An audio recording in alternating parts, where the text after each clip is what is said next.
반갑습니다, 여러분. 게시탐정 장전도사입니다. 여러분, 지난 시간까지 기나긴 정세 분별 3기 시리즈 많이 이어왔습니다. 오늘부터는 여러분 한 15편 정도 돼요. 대환란 시리즈 15부작 여러분들께 이어지겠습니다. 굉장히 중요한 내용입니다. 본 게시탐정이 대략 정말 한 10대 시절부터 연구했던 그런 종말에 대한 이야기들, 휴거가 일어난 그 후의 상황들이 어떻게 될지, 그리고 휴거가 일어나기 전에 정말 우리나라나 미국이나 이런 뉴월드의 무리들이 얼마나 침탈을 해왔는지, 이런 것들에 대해서 여러분들께 좀 흥미로운 첩보라고 할지 분석이라 할지 모르겠는데 그런 걸 좀 전해드리려 그래요. 본 게시탐정은 다른 이제 여러 연구가들과 혹은 목회자들, 사역자들의 이런 많은 견해들과 자료들을 참고하지만 그걸 그대로 컨트롤 CV에서 여러분들께 직역해드리는 게 아니라 반드시 제가 정립한 개념과 저의 기승전결에 따른 이런 결론을 제시합니다. 제가 여러분께 자랑은 아니지만 이 바닥에서 제가 처음으로 이제 제기한 분석들이 있고 이전에 저 말고 다른 사역자들이 제시하지 못했던 분석들이 들어 있습니다. 근데 이런 것들에 대해서 솔직히 뭐랄까 우리 마지막 때 혹은 마라나타 신앙이나 종말론 지식이라는 것은 어쩌면 요한계시록과 다니엘서라고 하는 스포일러가 이미 있기 때문에 그것이 어떻게 진행이 될까 하는 그 강론에서 차이가 갈리는 겁니다. 그렇기 때문에 이제 이 사역자가 했던 저 사역자가 했던 뭔가 좀 말들이 비슷비슷한 경우가 많아요. 그래서 저는 최대한 여러분들께 이전에 이제 존재했던 그러한 이제 뭐랄까 해야 될까 진부한 그런 것들 좀 탈피해서 뭔가 좀 더 이제 흥미롭고 무엇보다도 여러분들의 그런 호기심 그리고 재미를 충족시켜 드릴 수 있는 그런 컨텐츠들로 여러분들께 이제 이야기를 드리려고 합니다. 그 대환란 커리큘럼은 총 15부작인데 오늘 여러분들께 이제 올려드리는 방송이 죽 써서 개주기 미국 뉴월드화 공방전입니다.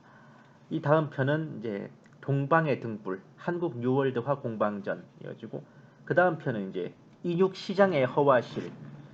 무시무시하죠. 환란 때 되면 이제 사람들이 서로 잡아먹고 막 인육을 먹고 그런다는데 그런 계시와 환상에 대한 분석 및 환란 시대에 인육 시장은 어떤 모습으로 이루어질까 거기에 대해서 분석해 드리는 겁니다. 그리고 스마트 시티의 허와실 이어지겠습니다. 그리고 이제 이 대환란 커리큘럼에 이제 포함되어 있는 내용입니다. 이제 휴거 이후 총 6부작 이어집니다.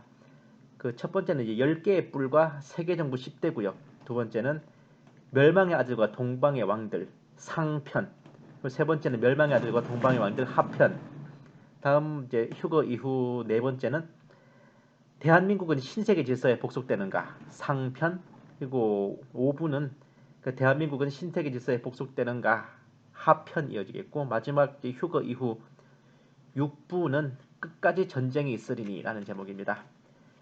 그 휴거 이후 6부작이 끝나면 이제 동양연합 5부작이 이어집니다. 이 동양연합에 대한 분석은 본 게시탐정이 국내 원탑이고 어쩌면 세계에서 원탑일 수도 있어요. 제 이전에는 이렇게 아시아 연합에 대해서 분석한 자료가 없었습니다. 동방의 왕들에 대해서요. 있었다면 제가 참고했을 것 같은데 없어서 저는 맨땅에 헤딩했습니다. 어쩌면 이 마라나타 사역자 혹은 종말론 시대의 징조를 연구하는 그룹에서 최초로 소개되는 동양연합 시리즈 5부작이 이어지겠습니다. 첫 번째는 1부는 하나님이 일본을 살려두신 이유, 두 번째 만주의 이스라엘 복어계획의 허와실, 세 번째는 아시아주의의 허와실, 네 번째는 동방의 패왕 시진핑의 허와실, 다섯 번째는 이승만 박사의 예언 또 하나의 뉴월드. 이렇게 총 동양연합 5부작이 이어집니다. 물론 이것은 초안입니다. 제가 이제 계획에 따라서 이제 고무줄처럼 늘어날 수 있는데 줄어들진 않아요. 대환란 커리큘럼이 일단 초안은 15부작이지만 이제 경우에 따라서 20부작 상당으로 더 늘어날 수도 있습니다. 늘어나면 좋으시겠죠? 예? 여러분들이 그만큼 더 즐기실 수 있는 자료가 늘어나기 때문에 오늘은 그 첫 번째 이제 죽 써서 개주기 미국 뉴월드와 공방전에 대해서 좀 간단하게 이제 준비 운동부터 하는 셈 치고 들어갈게요. 제목이 왜 죽 써서 개죽이냐고요? 아니 소제목은 미국 뉴월드화, 그러니까 이 화라는 것은 공산화, 민주화 이렇게 이제 무엇으로 변해간다는 의미입니다. 미국이 뉴월드화 되는 과정에서 벌어진 공방전을 설명하는데 왜 큰 제목이 죽 써서 개죽이냐고요? 그건 방송 보시면 압니다. 이제 본론으로 들어갈게요. 여러분 우리가 일단 이거부터 한번 생각해 봅시다. 색깔이네, 색깔. 흔히 이제 붉은 것은 사탄의 색깔, 흰 것은 하나님의 색깔, 뭐 이런 거 떠오르잖아요. 흰 세마포만 하면 딱 뭐랄까 하나님 아닙니까? 그럼 붉은 것, 빨갱이 하면은 이것도 사탄이야, 사탄. 제가 옛날에 그 기억하세요? 그 썰강해, 창세기 썰강에서 얘기했는데 인류 최초의 배도자가 누구? 이 가나안이야, 가나안, 페니키아. 얘네들이 돈 번 비결이 뭡니까? 비단 쪽에서 나온 빨간 염료로 염색한 옷감으로 불을 축적해서 하나님을 대적하는 데 써먹었다고 말이에요. 그때부터 사탄의 세력이 개입된 모든 사상과 투쟁과 혁명에는 붉은색이 빠지지 않습니다. 우덜이 빨갱이를 싫어해보는 데는 이런 수천 년이 넘은 심오한 의미가 있었단 게요. 뭘 볼 거 없어요. 공산국가들 깃발 봅시다. 빨간색 없는 깃발 어디 있어요? 우리나라도 정확하게 태극 위쪽이 빨갛고 꼬리에 꼬리를 불며 맞짱을 뜨는 형태가 태극무늬로 묘사되어 있죠. 우리의 베스트 브랜드인 미국은 성조기를 보시면 별이야 뭐 어차피 50개 주를 뜻하는 거니까 그렇다 쳐도 붉은색과 흰색의 로테이션으로 막 섞여가지고 우리나라처럼 붉은색과 흰색이 맞짱을 뜨고 있는 모양이죠. 이리오 카바최가 쓴 그림자 정보 제가 굉장히 여러 번 말씀드렸죠. 국내 음모론 연구가들의 바이블입니다. 유명한 데이비드 차이 마지막 신호 등대지기 장화진의 신세계 정부의 오모미 선상님 옳다요. 신세계 질서의 비밀 등도 아예 이 그림자 정보를 사라락 뺏겨져갔다 해도 과언이 아니에요. 하나님이 신앙의 자유를 위해 신실한 성도들을 신대륙으로 옮기셔서 하나님의 뜻을 펼칠 국가인 미국을 건설하였기에 지금껏 우리네 성도들은 미국의 미자를 아름다울 미자로 기꺼이 받아들였는데 요 이리우카바최의 그림자 정보가 등장하면서 그 인식에 지각 변동이 일어나기 시작합니다. 미국은 프리메이슨이 건설한 나라이고 장차 신세계 질서의 체제를 구현할 단일 세계 정부의 베이스가 되는 국가라는 게 그 그림자 정부의 골자이거든요. 제가 계속 말씀드렸죠, 여러분들께. 이렇다 보니 어느 순간 마지막 때를 분별하는 우리네 시각에도 단일 세계 정부는 과연 미국이 아닐까 의심하는 풍조가 퍼져갔습니다. 어느 순간 그것이 사실처럼 인식되었고 다니엘이 본 열불 짐승도 미국일 것이다 이렇게 인식되었습니다. 단일 세계정부는 미국이고 현재 이스라엘은 진정한 히브리 민족의 이스라엘이 아닌 프리메이슨 재벌인 로스차일드가 재산을 은닉하기 위해 감춰둔 가짜 이스라엘이라고 주장하는 이런 넋 빠진 주장이 그림자 정부를 통해 퍼져갔습니다. 마지막 때를 분별하는 많은 사역자들의 눈과 귀를 가렸어요. 심지어 송명희 소설 표의 서문에도 어떤 목사님이 그랬죠. 마지막 때 짐승의 체제는 유럽 합중국이 아니라 미국과 이스라엘의 연합세력 아니냐 그렇게 적는 장면이 나옵니다. 하지만 분명히 말씀드릴게요. 미국은 신세계 질서의 앞잡이가 아닙니다. 마지막 때 하나님이 최후의 한 칼로 활용하실 그런 주님의 나라 맞습니다. 지금껏 우리가 미국을 뉴월드의 앞잡이로 생각해왔던 것에는 그림자 정부 책 한 권만이 아니라 실제로 음모 세력들이 미국을 자신들의 소유로 집어넣기 위해 신령과 진정을 다하여 공을 들였기 때문입니다. 흰색과 적색이 번갈아 그려진 성조기처럼 말이에요. 우리가 알고 있는 멀쩡한 국가가 세계정부 체제로 전환되는 과정은 공산정권의 수립 과정을 보면 가장 확실히 알 수 있어요. 공산정권 수립을 위한 사전작업 이와 같습니다. 무신론을 공포하고 모든 무기를 몰수하고 사유재산을 몰수하고 반대 세력을 대규모로 학살합니다. 이게 야부리가 아닙니다. 20세기에 대학살 7건은 무기단속 법률이 제정된 이후에 일어났죠.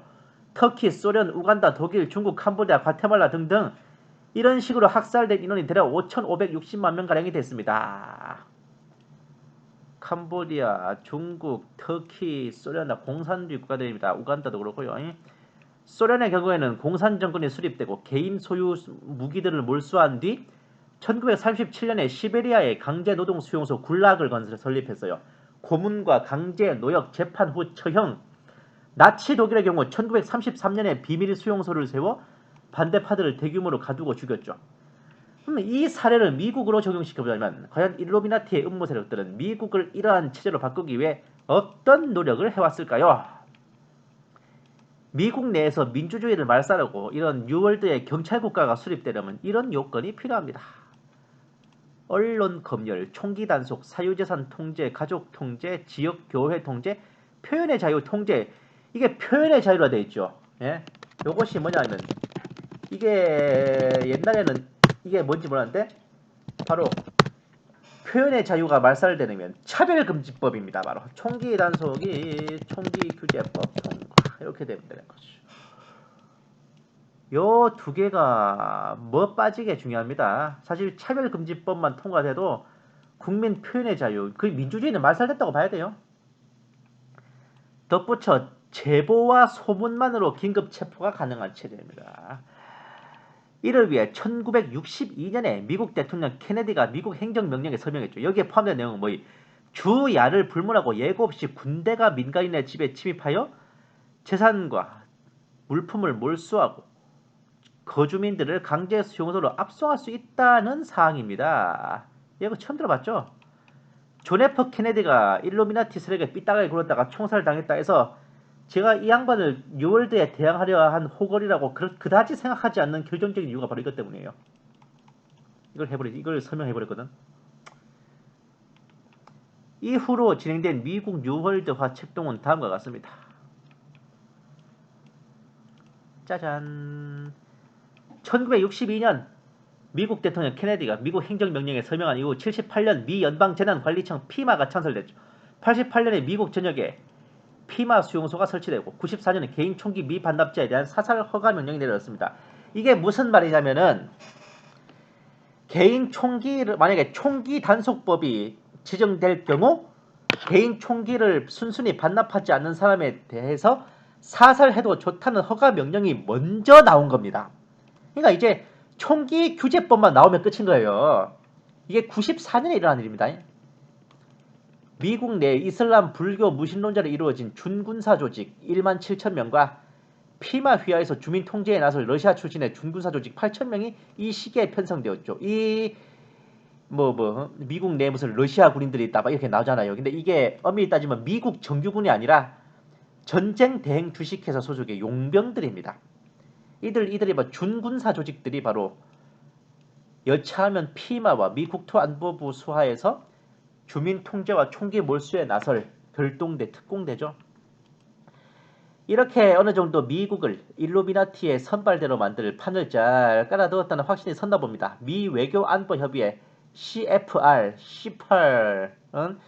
전 세계 10대 구역화를 구상해서 발표합니다. 이것이 이렇습니다. 북미연합, 중남미연합, 동아시아연합, 대양주연합, 서유럽, 동유럽, 중동, 중앙아프리카, 남아시아, 중앙아시아 이런 구상을 내놓은 후 신세계 질서 10대 질서를 각각 어느 나라가 맡을지도 발표를 했시요.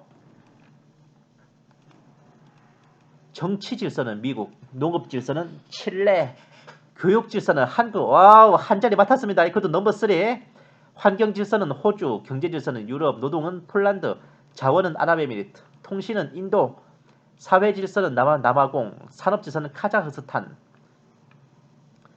산업 질서가 카자흐스탄인 이유는 여기는 아직도 구소련식 집단 농장 이런 걸 좋아하나 봐요. 사회 질서는 왜 남아공이다? 이는 아파르타이드처럼 흑백 분리주의 이런 거 하는 것처럼 이제 신세계 질서 세계 정부가 수립되면 노예 계급과 엘리트 계층을 이렇게 분리주의를 시행할 것 같거든요.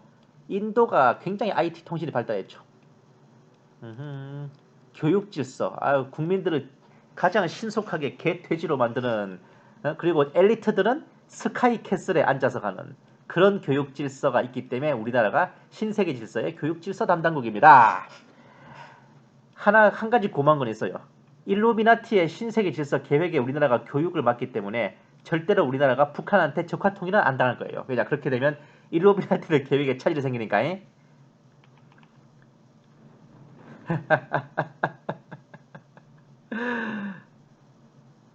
뉴월드의 신세계 질서 구상을 위해서도 우리나라는 절대 망하면 안 됩니다. 본 게시 탐정 여기까지 느낀 것은 일루미나티들은 생각보다 게시력에 멋빠지게 무지하다 이겁니다. 뻔히 단일 세계 정부의 베이스는 유럽 합중국이거든요. 근데 자기들이 생각했던 것 이상으로 미국이 너무나 강력해졌어. 그런 막강 미국을 자기들이 주무를 수 있다는 확신이 들자 단일 세계 정부를 유럽 합중국 대신 미국으로 옮겨 심자라는 생각을 일루미나티들도 정말로 했던 것 같아요. 여기까지 판을 깔아둔 후 마침내 뉴월드는 미국 세계 정부화 사업에 본격 착수합니다. 여기서 잠깐 2007년에 미국 여성 저널리스트 나오미 울프가 쓴 미국의 종말이라는 책에 나오는 미국의 독재화를 위해 진행되는 요건들을 잠깐 보세요. 이 책은 제가 소장하고 있습니다. 개인적으로. 이런 내용들이 있어요. 안팎의 위협을 부각시키고 비밀 수용소를 건설하고 준군사 조직을 육성하고 일반인들을 사찰하고 시민단체에 침투하고 시민에 대한 무차별 체포와 석방, 핵심 인물들을 겨냥, 언론 자유를 봉쇄해 비판은 간첩행위로 비판자를 국가 반역죄로 매도하고 법의 지배를 뒤엎는다. 무차별 체포면 체포지 석방이 왜 있냐고요? 쓱 잡아들었다 또 슬 풀어주고 또 잡아들었다 풀어주고 이렇게 하면은 나중엔 시민들이 아이 뭐 잡아가도 곧 풀어주겠지 이런 식으로 내성이 생겨버린단 말입니다. 근데 어느 순간부터 체포된 사람들이 안 돌아오겠죠. 이후 이어지는 상황들을 보면 이게 정말 타당하게 짚어낸 거예요. 2001년 9월 11일 세계무역센터 폭파 테러 9.11 테러입니다. 거기서부터 발통 걸렸어요. 이 사건으로 인해 미국은 애국자법이 통과되었고 국토안보부가 설립됐고 본격적인 전체주의 국가화에 발통 걸렸습니다. 2002년 쿠바 관타나모 섬에 강제 수용소를 설립했고 2003년 민간인 사찰 대상자 명단을 작성했습니다. 공항에서 특별 검색을 해야 할 대상 7만 5천 명과 탑승 불가자 4만 5천 명이 작성되어 있다.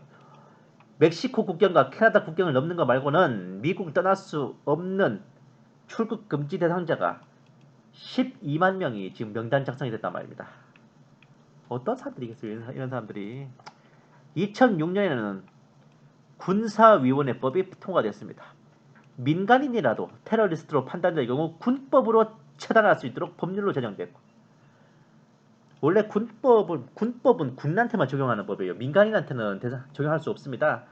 우리나라 법에도 군법이 민간인에게 적용될 수 있는 경우는 군사 기밀을 누설했을 경우에 군 내부 뭐 시설물 이런 것들을 멋대로 막 촬영하고 쳐들어 침투했을 경우에 세 번째는 근무선은 초병한테 위해를 가했을 경우 이 세 가지를 제외하고는 민간인은 군법으로 처벌할 수 없어요. 근데 미국에서는 2006년 테러리스트로 판단될 경우 민간인이라도 군법으로 처벌할 수 있는 법이 제정됐습니다. 같은 해 미국 최대의 전쟁 대행 주식회사인 준군사 조직 블랙워터가 항공모함과 전투기 기갑부대를 포함한 3만 5천 명의 병력을 완편해서 국가 비상사태 시 미국 내 요소에 배치될 수 있도록 준비했어요. 미군이 아닙니다. 용병회사예요. 용병회사. 2007년에는 회계연도 국방관련법이라는 게 통과됐는데 여기에는 대통령이 주지사 동의 없이 주방위군 통제가 가능하고 계엄령이 선포될 시 해당 주의 주방위군을 타 주로 출병시킬 수 있는 내용이 포함됐습니다. 슬슬 이제 지방 분권이 중앙 집권화되는 거죠. 2008년에는 당시 부시 정권의 비협조적이던 연방 검사 8명을 비롯해 법조인들을 대규모로 숙청하는 사건이 벌어졌습니다. 이거 은근히 잘 모릅니다. 이런 일이 있었는 줄. 2010년 미국 시민들의 의료보험 가입이 의무화되는 오바마 케어가 통과됐죠.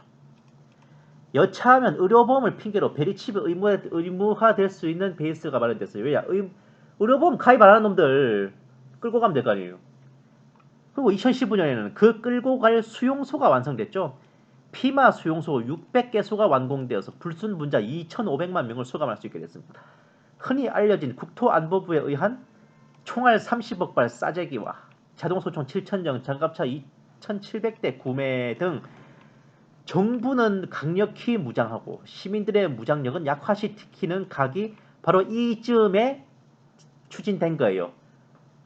많이 들어보셨죠? 이 얘기는. 자, 보십시오. 이래 보면은 2001년 9.11 테러부터 2015년까지 14년 동안 정말 잘 진행되어 왔습니다. 이제 시동만 딱 걸리면 간단한 코드 번호 하나로 5만 가지 통제를 다룰 수 있게 됐어요.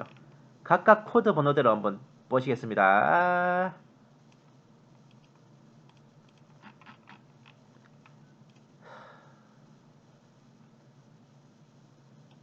아, 이건 다 읽어드리기 힘들어요. 그냥 눈으로 싹 보세요.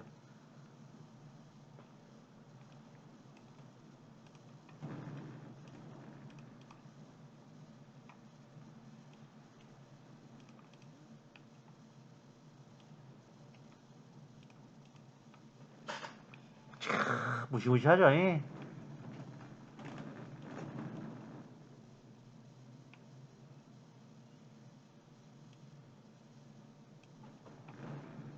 이건 뭐 히틀러요 뭐요. 어?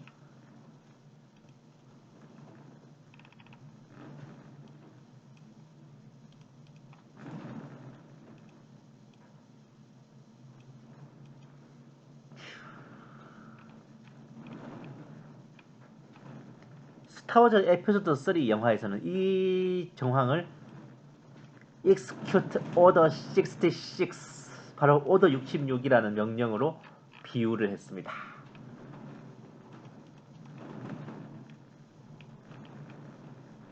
보시다시피 이렇게 미국은 6월대 소나기에 장악이 됐죠.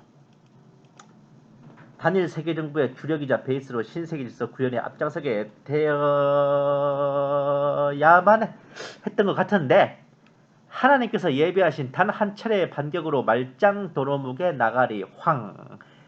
2017년 미국 대통령 도널드 트럼프의 당선과 취임이었습니다. 2001년부터 2017년까지 17년간 1962년부터 계산하면 55년간의 그 신령과 진정을 다한 일루미나티의 공로는 모조리 죽 써서 개줬죠. 예? 첫 끝발 개끝발이란 말이 의심할 여지 없는 진리라니까. 현 미국 대통령 도널드 트럼프는 오바마 케어, 총기 규제, 라마단 만찬 차별금지법 등 지난 정권까지 수많은 일루미나티의 앞잡이들이 쌓아놓은 적폐들을 청산하는 데 중점을 두고 있어요. 이 도널드 트럼프의 집권으로 인해서 미국은 마지막 때가 되기 전 다시 한번 국가를 정상화시키고 하나님의 나라로 회복되어 바로 설 기회를 맞은 겁니다. 앞서 뉴월드의 적폐들이 만들어놓은 그 모든 대통령의 국가 통제 명령들은 고스란히 도널드 트럼프 대통령의 손에 쥐어진 거예요. 마지막 때에 미국을 일치 단결시켜 세계정부에 대항하는 데 활용될 겁니다. 국토안보부가 사다 놓은 30억 발의 총알과 수천 대의 장갑차와 총기들은 고스란히 세계정부로부터 미국을 지키는 데 쓰이겠죠. 마찬가지로 계엄령이 선포되었을 때 배치될 준군사 조직들도 이제는 주민들을 통제하기 위해서가 아니라 주민들을 지키기 위한 것으로 용도 변경됩니다. 그 수용소는 다 어디다 쓰겠어요? 피마 수용소는. 프리메슨 일루미나티 요원들 잡아채는 데 쓰겠지. 이렇게 되었으니 일루미나티들도 결국 미국에 대한 기대를 접고 다시 유럽 합중국을 세계 정부의 베이스로 만들기 위한 계획으로 복귀할 것입니다. 하나님의 예언은 역시 쪽집게. 아휴, 미국은 이렇게 잘 나가는데 우리나라를 위해서는 하나님께서 어떤 반전을 준비하고 계실까요? 어미 선생님, 다음 시간 동방의 등불 한국 뉴월드화 공방전에서 여러분들과 함께 나눠보겠습니다. 감사합니다. 계시탐정 장전도사였습니다.